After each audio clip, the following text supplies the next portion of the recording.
இந்திய எல்லையில் தமிழக மீனவர்களின் மீன்பிடி உபகரணங்கள், டீசல் உள்ளிட்டவைகளை பறிமுதல் செய்து அவர்களை நடுக்கடலில் இலங்கை கடற்படையினர் தவிக்க விட்டு சென்ற சம்பவம் அதிர்ச்சியை ஏற்படுத்தியுள்ளது.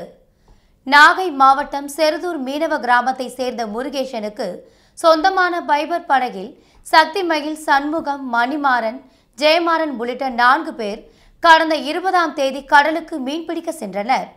கோடியக்கரை அருகே மீன்பிடித்துக் கொண்டிருக்கும் போது பைபர் படகில் வந்த இலங்கை கடற்படையினர் ஆயுதங்களை காட்டி மிரட்டி 3 லட்சம் மதிப்பிலான GPS, battery, light, diesel, 700 kilo வலை உள்ளிட்டவைகளை மிரட்டி அபகரித்து சென்றதாகவும், டீசல் இல்லாததால் கரை திரும்ப முடியாமல் நடுக்கடலில் தத்தளித்ததாகவும் கரை திரும்பிய மீனவர்கள் கவலை தெரிவித்துள்ளனர்.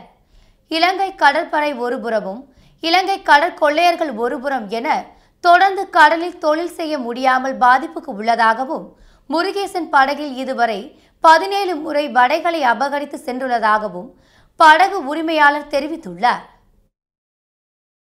ஒரு 8:30 மணியை போல நேவி ஒரு போட்டை விரட்டிட்டு வந்தாங்க. விரட்டிட்டு வரவும் நாங்கள் எந்திரிச்சு நின்னோம். கரெக்டாக எங்களுக்கு நேராக வந்து எங்கள் போட்டை வந்து பிடிச்சாங்க. பிடிச்சி 2 கவுத்தை தூக்கி போட்டாங்க. ஆளுக்கு ஒரு கவுத்தை பிடிச்சி நின்னோம். இது நாங்கள் பொறுமையாக நின்று பார்த்துக்கிட்டே இருந்தோம். ஓடுறது, விரட்டுறது, ஓடுறது, விரட்டுறது இப்படியே இருந்துருந்தாங்க. கடைசியில் ஒரு மணி நேரம் கழிச்சு கிட்ட போனவங்க வலையை காணும். வலையை பிடிச்சிட்டு இருந்தாங்க, வலையை காணும். நேவிக்காரவங்க வந்து மழை இருந்த பொருள் போனது வந்தது எல்லா பொருள் கூட போட்டு மட்டும் தான் கிடக்கு. போட்டு இன்ஜின் டீசல் கூட இல்லை. தோப்புத்துறைக்காரங்க ஒரு 10 லிட்டர் டீசல் கொடுக்கும் தான் பாயை போட்டு அது வந்திருக்காங்க.